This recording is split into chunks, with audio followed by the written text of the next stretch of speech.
जय श्री कृष्णा, जय श्री राधे। आशा करती हूँ आप सभी बहुत अच्छे होंगे। और आज दशहरा है, आप सभी को हैप्पी दशहरा।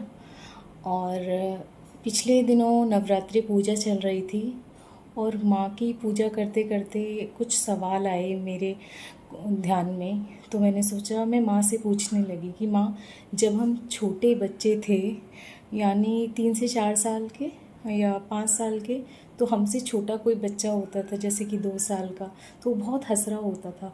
तो हम उस बच्चे के ऐसे गाल खींच के और उसे परेशान करते थे, तो वो बच्चा रो जाता था। तो हम उस वक्त बहुत खुश होते थे कि हमने एक हंसते हुए बच्चे को रुला दिया।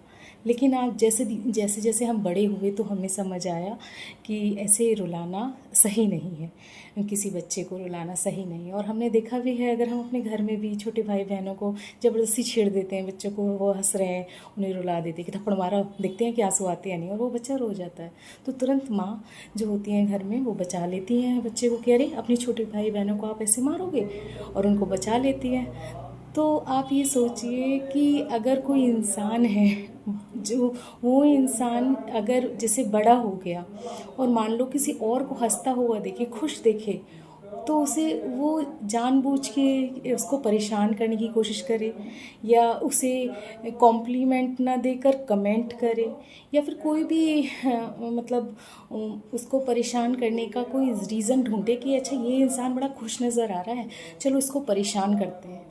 तो क्या माँ ये सही है क्या? तो मुझे वहाँ से उत्तर मिला कि वो उनके अंदर का जो एक नटखट बच्चा है ना, जो 4-5 साल में बचपन में मेरे भी हुआ करता था, वो बच्चा अभी भी वो उनके अंदर है कि उन्हें लगता है कि किसी कोई हंस रहा है, खुश हो रहा है, तो चलो उसे कमेंट मारकर, उसे नीचा दिखाकर उसे परेशान करते हैं, देखते हैं कि वो रोता है या नहीं।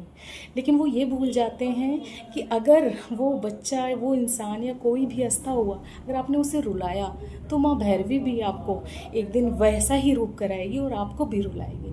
तो मुझे वहाँ से ये उत्तर मिला।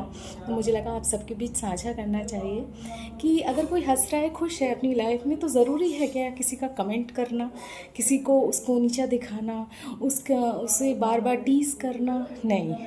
अरे वो बचपने वाली अपनी हरकतें छोड़िए ना, अपने अंदर का वो जो 5 साल 4-5 साल का नटखट शैतान जो बच्चा है ना, उसको रिप्लेस करिए, उसकी जगह एक परिपक्व बच्चे को अपने एंटर करने दीजिए। जैसे कहते हैं ना कि रावण जलाया जाएगा, हमारे अंदर भी एक छोटा सा 4 से 5 साल के बच्चे जैसी हरकतें करने वाला एक रावण है। तो हमें उस रावण को हटाकर अपने अंदर एक अच्छे गुणों वाला एक छोटे अच्छे बच्चे को जगह देनी चाहिए, जो दूसरों की खुशी में खुश हो, उसे भी आगे बढ़ने दे और खुद भी आगे बढ़े। मुझे लगता है ये इस दशहरा बहुत अच्छा मैसेज है, और आप सबको समझना चाहिए कि अगर कोई भी खुश है तो हम सब इंसान हैं, हम सबको एक दूसरे को देखकर खुशी और प्रेरणा लेनी चाहिए, ना कि उस इंसान के आगे बढ़ने पर उसे रोकना चाहिए। मुझे तो यही लगता है कि हम सब इंसान हैं, हम सब में फीलिंग्स हैं।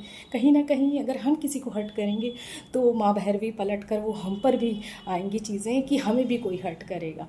तो कोशिश करिए जानबूझकर किसी को हर्ट ना करें। गलती से कोई हर्ट हो जाए तो उसके लिए क्षमा हो, लेकिन जानबूझकर कभी किसी को टीज़ ना करें, किसी को हर्ट ना करें, क्योंकि माँ भैरवी आपको नहीं फिर माफ़ करेगी, क्योंकि उसके बच्चे को आप रुला रहे। तो मुझे लगा कि नवदुर्गों के भी में मुझे माँ से इतनी अच्छी मेरे डाउट्स क्लियर हुए, तो मुझे आप सबके साथ साझा करना चाहिए।